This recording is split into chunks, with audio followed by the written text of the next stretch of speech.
Bonjour à tous, alors comme vous l'avez vu dans le titre, aujourd'hui je vous présente une chronique sur les secrets de l'immortel Nicolas Flamel, écrit par Michael Scott, donc ici il y a le titre, écrit par Michael Scott dans les éditions Pocket Junior, jeunesse, pardon.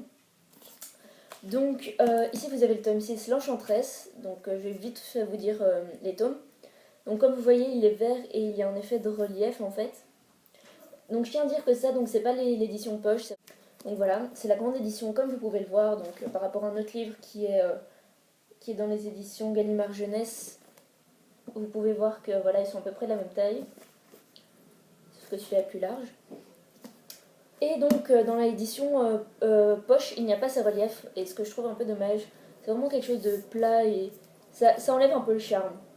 Donc je vais vous dire maintenant vite fait les autres tomes, donc donc ça c'est le tome 6. Le premier tome c'était l'alchimiste, donc c'est un peu le même genre avec les reliefs et tout ça en bleu. Le deuxième c'était le magicien, il était rouge. Ensuite c'était l'ensorceleuse, il était violet. Ensuite le nécromancien, il était gris-noir. Le traître, il était sable doré. Et ça c'est l'enchantresse, donc le tome 6, et il est vert. L'histoire. Donc c'est l'histoire de 4 personnages vraiment principaux. Donc il y a Josh et Sophie Newman qui sont des jumeaux. Nicolas Flamel et sa femme Pernelle Flamel. Donc au début de l'histoire, tout se passe bien dans le meilleur des mondes. Josh et Sophie ont tous les deux un boulot. Donc Josh travaille dans une librairie et Sophie dans le salon de thé qui est en face. Un jour, John Dee vient pour récupérer le codex des mains de Nicolas Flamel qui au début s'appelle Nick Fleming. Mais celui-ci refuse, du coup ils se battent, ils utilisent leur aura pour se battre. Mais John Dee finit par réussir à prendre le codex, sauf les 2 dernières pages que Josh réussit à déchirer sans le faire exprès.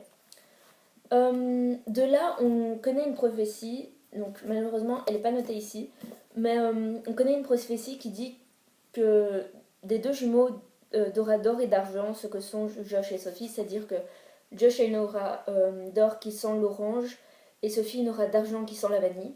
Donc des 2 jumeaux d'or et d'argent, l'un sauvera le monde et l'autre sera destiné à le détruire. Donc à partir de là, Nicolas Flamel et Pernelle Flamel sont sûrs que les jumeaux de la légende, c'est Josh et Sophie, donc ils vont tout faire pour essayer de les sauver, pour essayer que tous les deux soient de leur côté, etc. etc. Il y aura des doutes, il y aura des rencontres avec des personnages de la mythologie, des personnages qui ont existé, et un tas d'autres choses. Donc ça c'est l'histoire de base. Après il y a beaucoup de péripéties, donc pour arriver au dernier tome, qui est la fin, que je ne vais pas vous raconter parce que il faut vraiment le voir pour le croire. Donc je vais vous dire pourquoi je vous présente ce livre avant de vous dire les points positifs et négatifs. C'est tout simplement parce que cette saga, c'est la saga qui m'a suivi un peu toute ma vie. C'est-à-dire toute ma vie, toute mon adolescence. Donc c'est-à-dire que j'ai lu le premier tome à 10 ans et que celui-ci, donc je viens de le terminer, j'ai 17 ans. Du coup, voilà, ça a un peu suivi mon adolescence et c'est donc une de mes sagas préférées, si pas... Attendez, que je regarde un peu...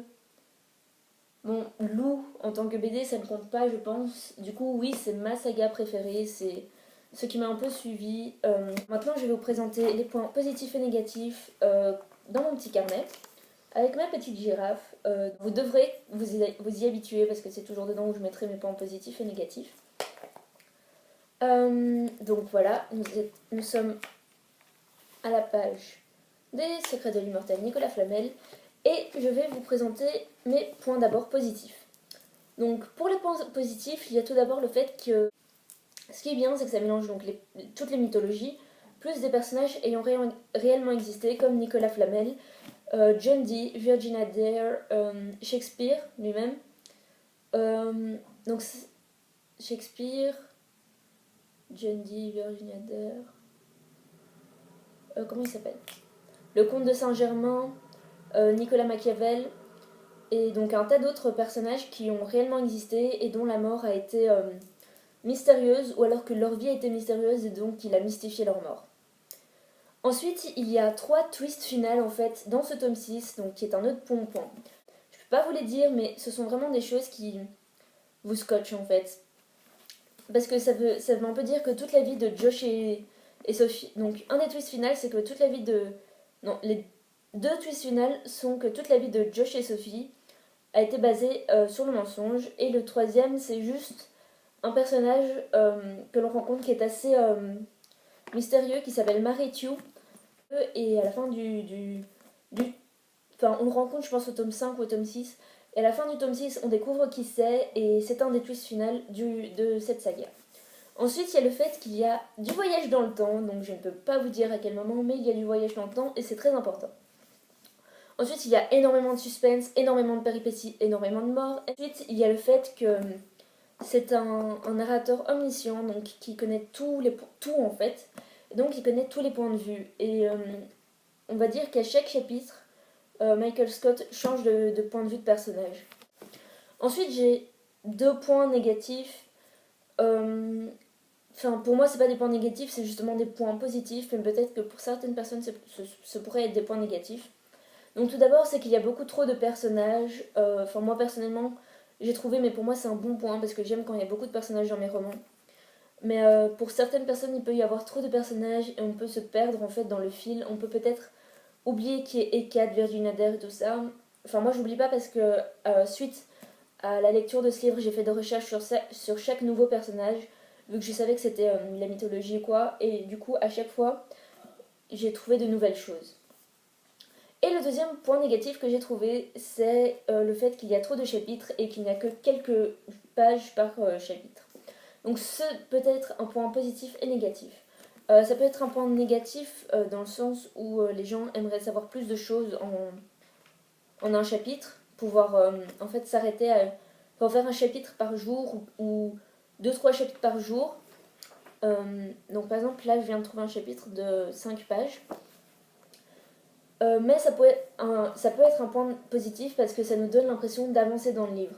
Donc c'est ce que j'ai souvent dans d'autres bouquins comme par exemple Reckless, où certains même chapitres font une demi-page. Donc j'ai ici ce chapitre. Donc déjà il y a le dessin et en plus il y a ça, donc c'est vraiment un mini-chapitre.